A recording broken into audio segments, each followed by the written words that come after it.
in a hurry, but I'm extremely careful.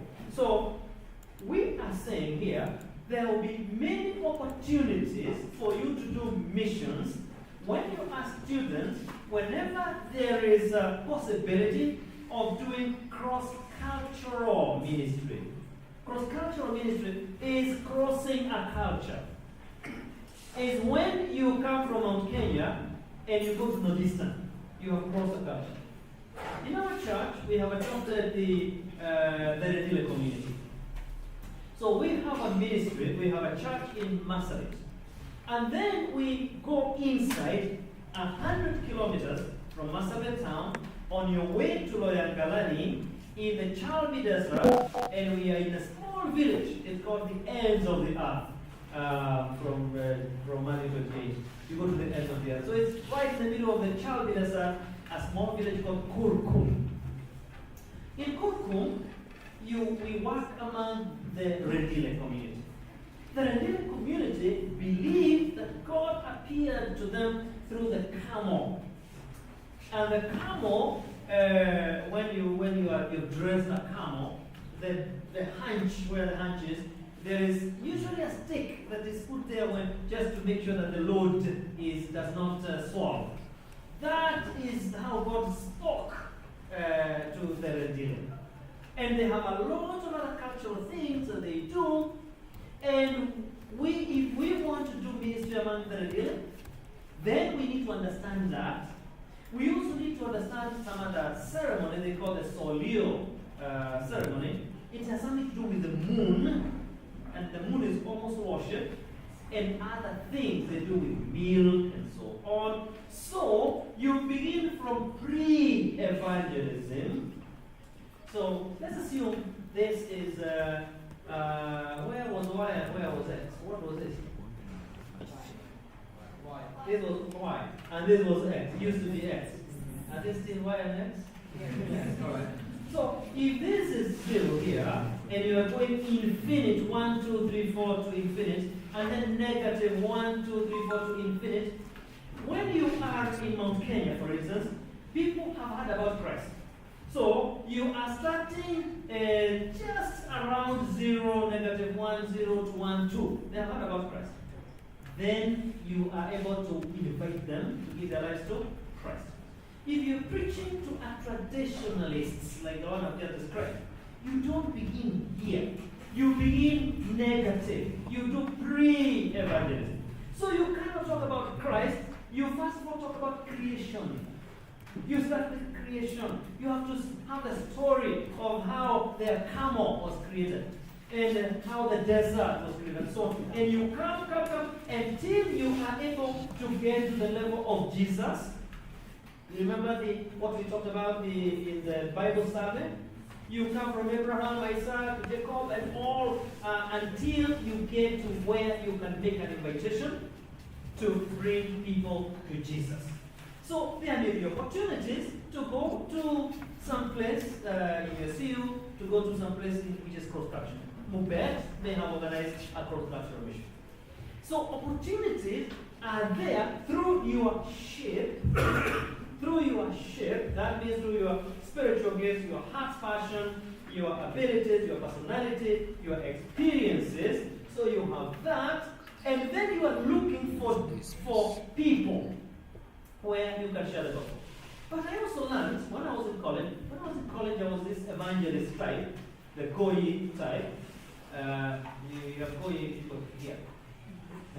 But no reason I met some people who say, no, these are not Goyi times. These are come ye times. It's not Goyi times, it's come ye times. It's like attract people to church, don't go to them. Remember the old gospel, Matthew 28, go ye. So, I was that kind that you never saw me over the weekends in college. When I was in first year. You never saw me. How can I be in college and so celebration? So, I am out in missions. I come back on Sunday evening or Monday morning to go to class. my neighbor, right here, my neighbor, I don't know that neighbor. For a whole year in Toronto, a whole year, I don't know my neighbor there. Go in. Go out there where the sinners are. My neighbor, I don't know him. Until one time when the university forced us, the CU forced us to do university mission. So now you have flyers to go and take to door and take. And I was always very happy when I didn't find anybody, so that I can slip the flyer under the door. Because I'm not equipped for this one-on-one. I am go ye. But here, I can't. I have no skills. I can't greet somebody. Because me, I am I'm a man of God. I don't interact here. There. So, I learned that there are those that we will go to, but there are those God has brought to us. Many. And in a typical university, there will be many from the north. In Isli, there are many from the north. In Kibera, there are many who are Muslims from another community there. And so on. So, actually now, we say missions are from everywhere to everywhere. You need to catch that. Missions are from everywhere to everywhere. Missions and these days are not from America to Africa. They are also reverse missions. So, now the color of global Christianity in the next many years will be Africa. Because the center of gravity of missions has shifted to the majority world. The majority world is Africa, Asia, and Latin America. The former black continent that has a shape of a question mark, the light of Christ is shining on the continent of Africa. So we can say, arise, shine, Africa, for your light has come, and the glory of the Lord has risen upon you. To take the gospel to those who brought it to us because they have become paganized.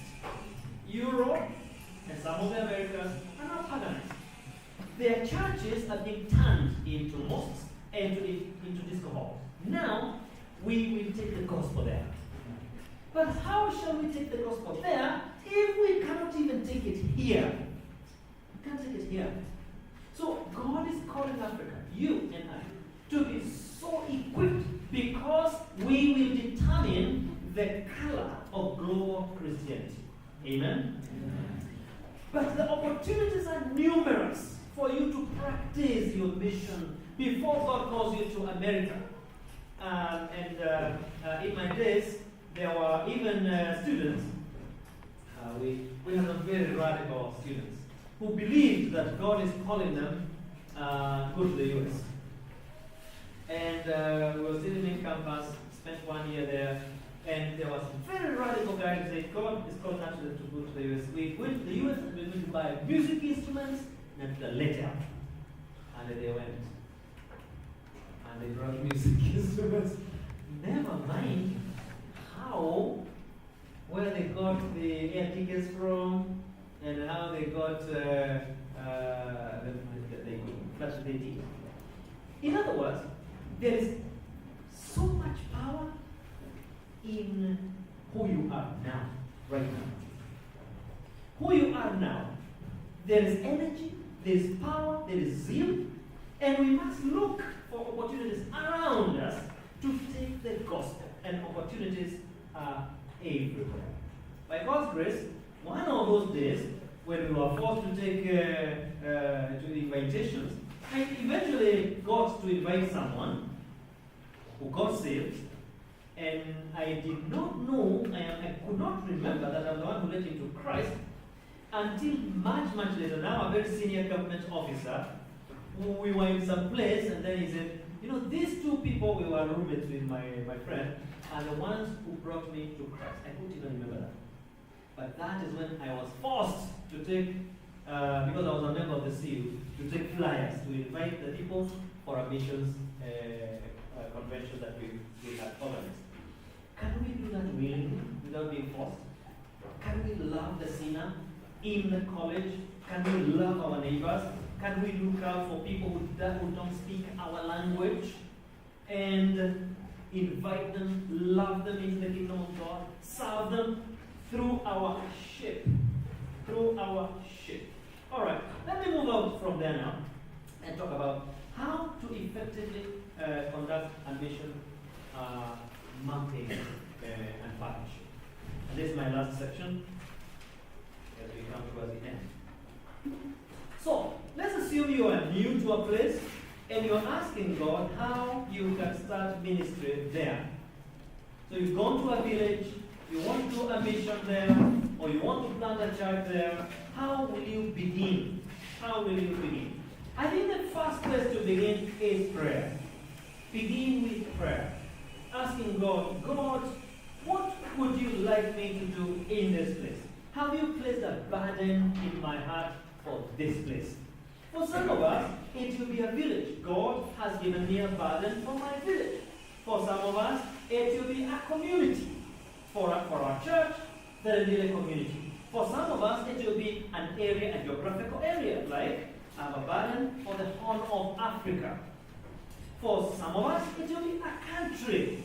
And I want you, as you go through these MUBET trainings and missions, to be asking God, is there a burden you are placing on me for a people group, for a community, for a country? Is there some for a particular religion? Some of us may be called to the Hindus, the Hindu community. Some of us to the Muslim community. Some of us will be called to the African traditional communities. And you guys from Mount Kenya, do you know that our people are taking us back to the Mogumo trees? They now want us to go back and worship the Dai and the Yagai kind of thing. So God needs to send some of us as missionaries to our communities to tell them we cannot go back there. So that means you're going to read about that, you're going to think through that. When you come to bring your own dowry, when you want to get married and you're paying dowry and you're in Mount Kenya, you know what they're going to ask you to do? They're going to ask you to be a member of the Wazee. And you are born there by slaughtering some goat or a sheep. You must pour some blood. Someone needs to confront these new gods and idols and say, no, the blood of Jesus is enough for me. So what is the Lord giving you a burden for? Begin to pray. If it's a village, a locality, begin to pray. Then do some research. Do some research. This is what will help you understand the area. And sometimes people say, no, you don't do research. There is no biblical basis for missions research. There is a lot of biblical basis for missions research. In the New Testament, Jesus called the 12. Then he called 72, and the scriptures say he would send them ahead to the places he is going. What were they going to do? They were going to do reconnaissance. Going to find out. Now you move from the New Testament and go to the Old Testament and go to Numbers chapter 13, you will find God telling Moses to appoint spies and send them to the city of Jericho. Jericho was a neighboring city, and they needed to find out in the new, because they were now about to cross the Jordan and go and conquer Jericho. The 12, and you can find that in Numbers chapter 13, verse 1 all the way to verse, you can actually read the whole of that chapter up to verse 20. Now, these people went, 12 of them representing every tribe. They went and did a number of things. Now, let me read just it over there.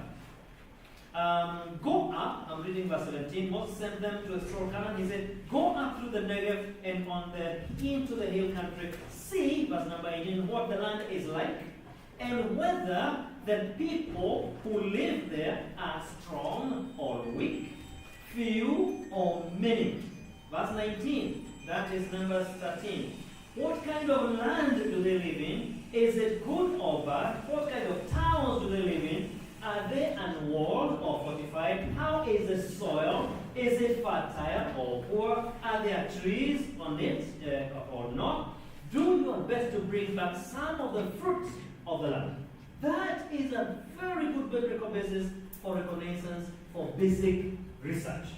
And there are two types of research you do. One is called mission field data.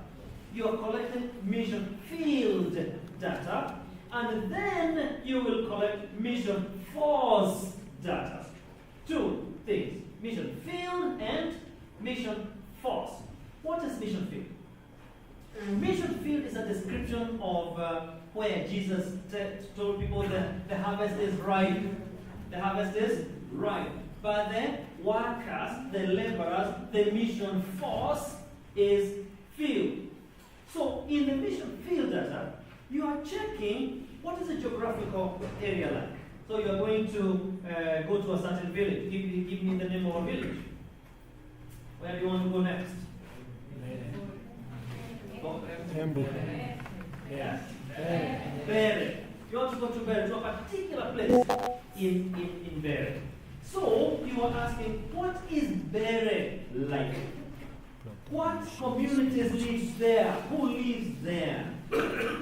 What are the social services available there? Are there hospitals? Are there schools? Are there shopping facilities? Are there markets? Are there businesses? What is that village? What are the villages like? You're asking, what's the population of that village, or that county, or sub-county? You are asking, which religious groups live there? How will you know about the religious groups? You will check what you see. Are there mosques here? Are there churches? Are there temples? Are there traditional religious shrines? What is there?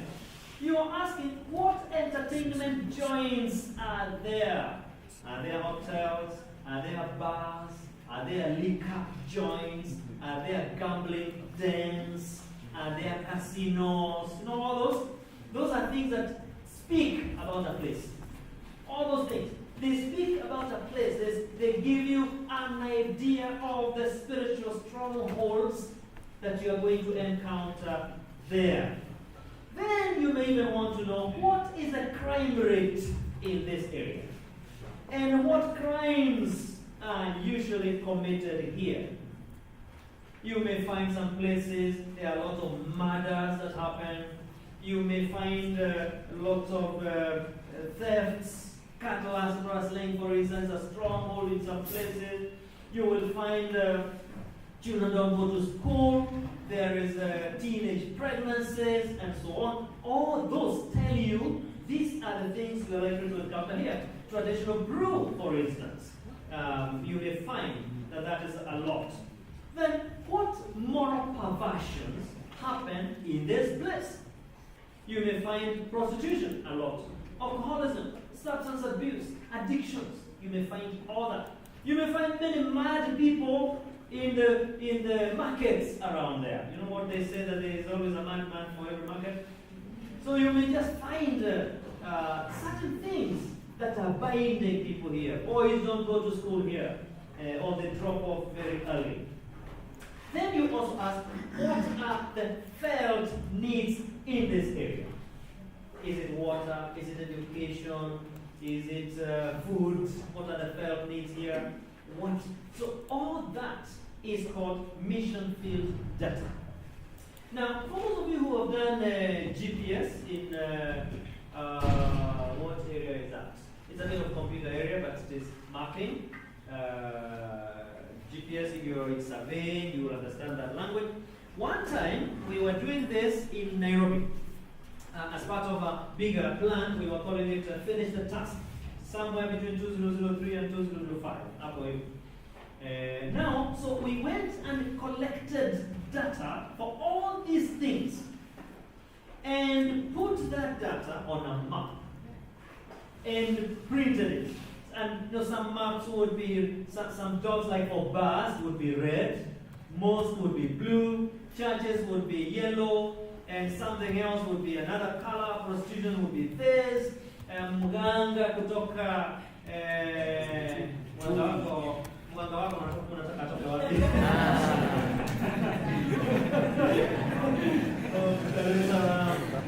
Tanzania. So we marked all those and we put them on the computer. And you looked at those things and you really got amazed.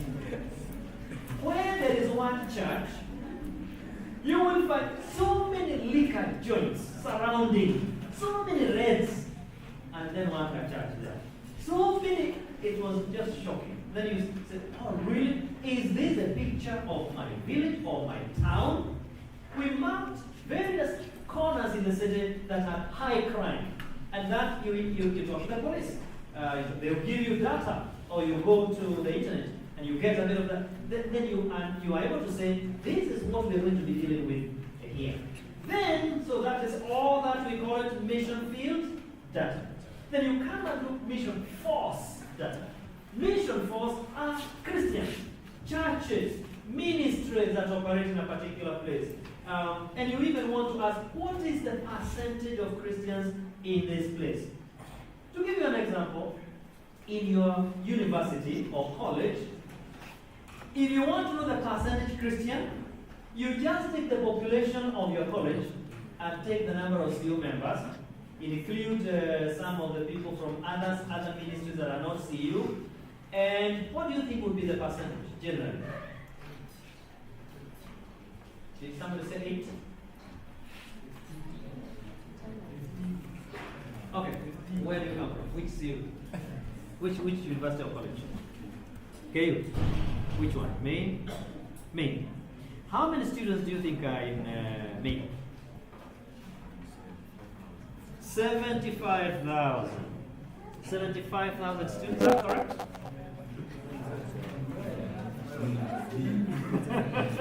Nani atafanya correction? Nani wa KU hapa? Odhiaish. Odhiaish. Yes? Watu wa KU kwa wapi?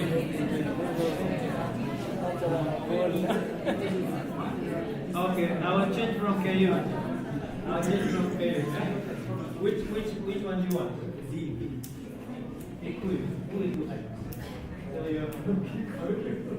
So, approximately, what's the population of students in Kikuyu? 2,500 to 2,700. 2,500, 2,500 per session. So that's first year, second year, third year, all that. Eh? How many students do you think the CU would have? 200. 200. 200. The Christian Union. 200 to 500. 200. If you're, yeah. So if you're all in session, about 2 to 5. If you're all in session, the population is still 2,500. Now, are there some non-CU guys? They don't go to CU, but they're saved. Yeah. Give them a number. They are saved, but they don't go to CU. Let's give them a rough number. Are they 10? Are they 100? Are they 200? 100. So Christians there are 600. 600. Let's add. Do you want us to add the Catholics there? Are they Christians? That's a whole debate. That's a whole debate. Okay, but we are talking born again. Eh? We want to evangelize. So 600. 600 divided by 2,500. Quick mathematics. Multiply by 100. Where are the mathematicians? What is the person? Haraka wasomi. So 600 divided by 2,500 multiplied by 100. 24%? That is extremely high. 24%. There must be some statistics there that is not correct. Okay, let's give and take. Did you say 35?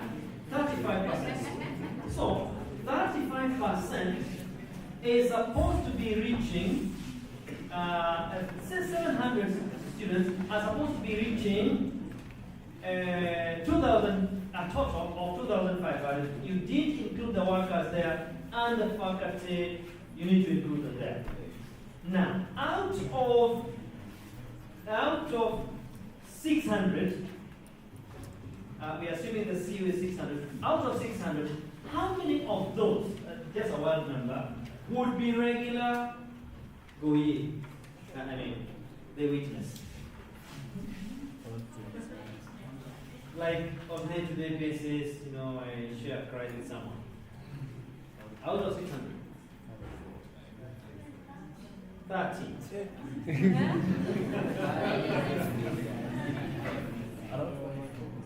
Okay, let me put it differently, and I will get out of that point now.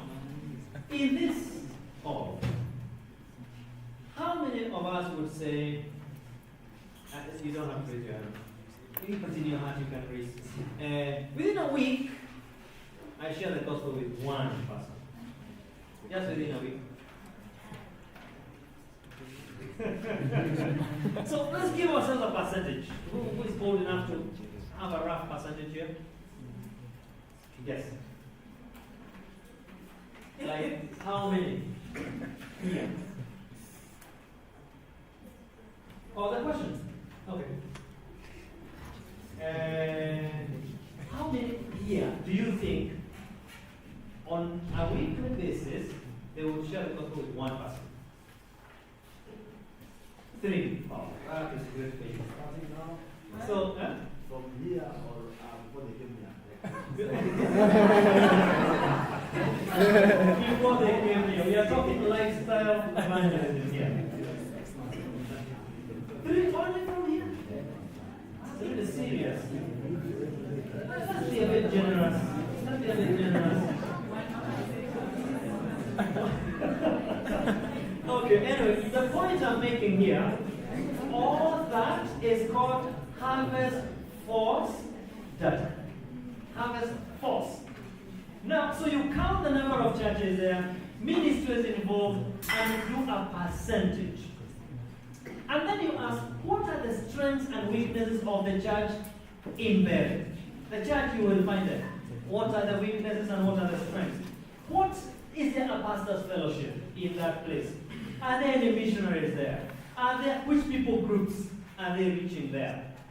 Are there open doors for ministry in Beren? Are there some low-lying fruits?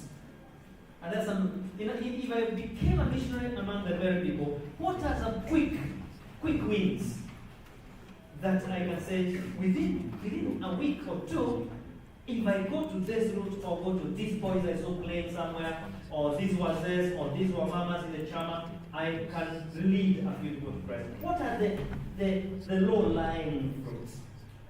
Then, another very important question you ask yourself is there a person of peace in this community? Now, the concept of a man of peace is in Luke chapter 10. In Luke chapter 10, verse 5, when you enter a house, first say, peace. If someone who promotes peace is there, your peace will rest on them. If not, it will return to you.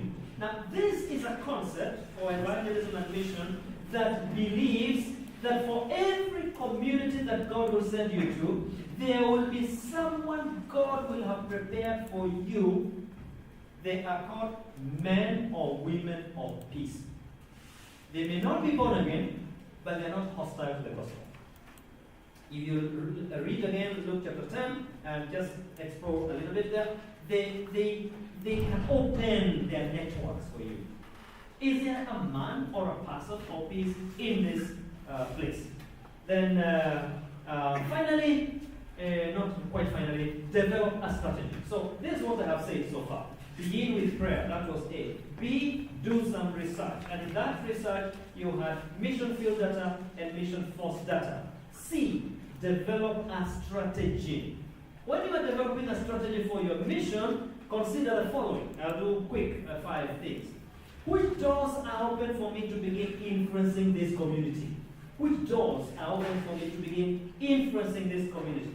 Prayerfully, list them down in order of priority. What doors can I find in here? Is this a very close place? Which doors? Secondly, I have already said what are the low-lying fruits.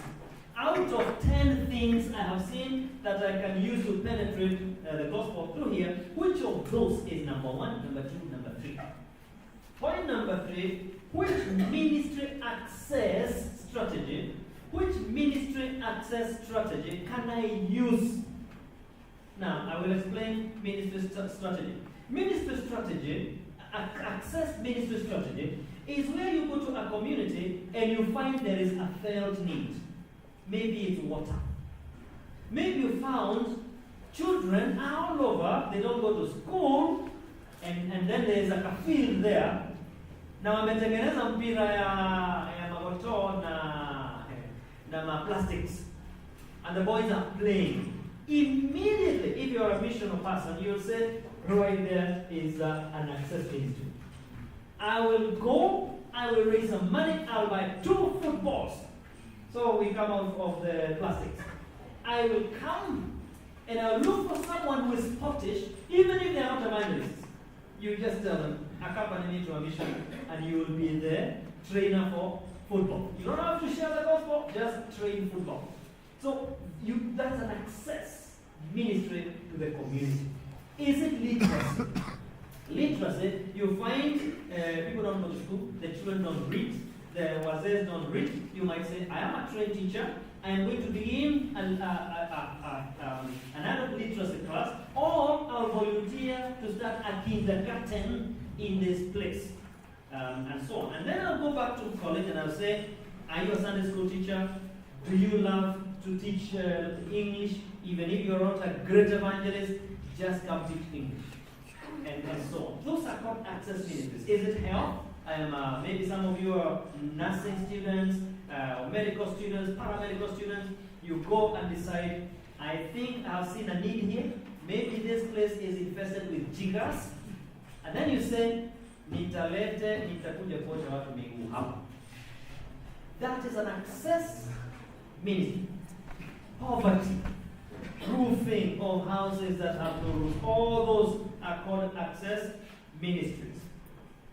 And then, that was number what? Number 3.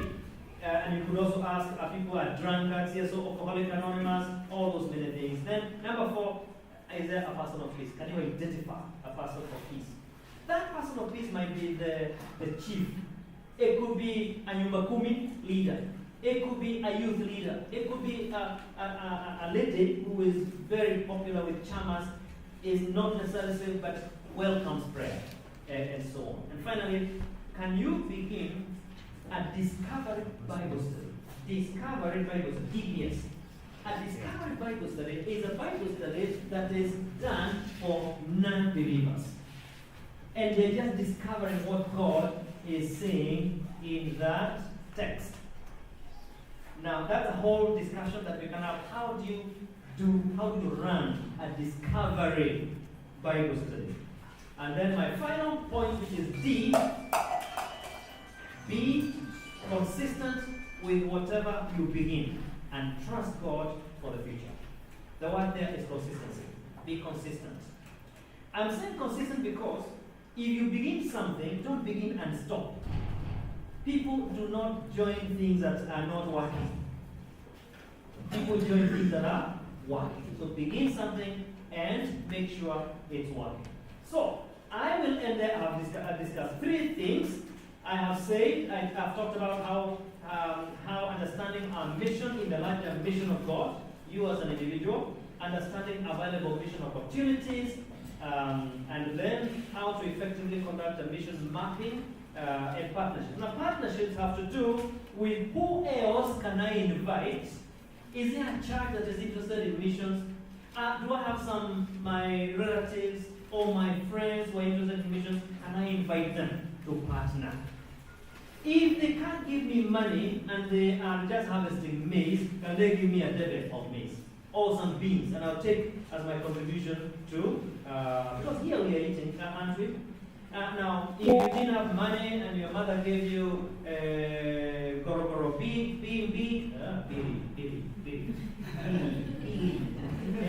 za mahindi ama za maharagwe, and you came to Rev.Peterson and said, I don't have money, but I have one level of this.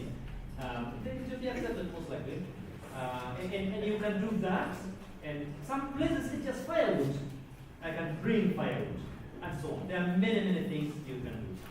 So I've discussed those three things, and every one of them had some points, and my time is up. I will end there. I have only 1 minute for one question. There's one at the back. Yeah, so I wanted to ask about the personal peace. Personal peace, yes. Yeah. And you have given examples when you achieve and I would think, for example, in the instance of Cornelius, there was a personal peace in that. Exactly. What if you go into the village and maybe the chief is not a believer, and maybe that person that you're looking for is people tell that it's not a believer. How do you know the personal peace?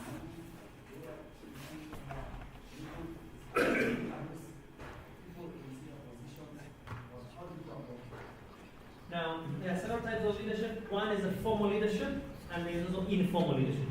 Formal leadership is a chief, it's appointed leadership. Informal leadership has a big power, but they are not chiefs, they are not this, and they are not that.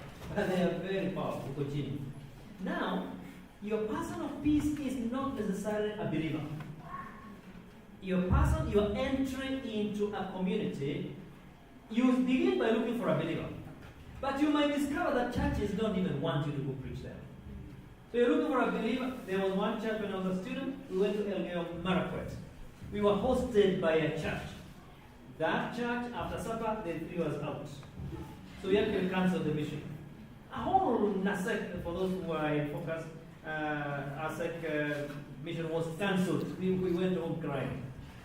Because the church threw us out. They said, I think we prayed too loudly. We were not very wise. We were praying everywhere and knocking, and they don't move. You know how we pray when we are in a room? And when you are feeling free to pray?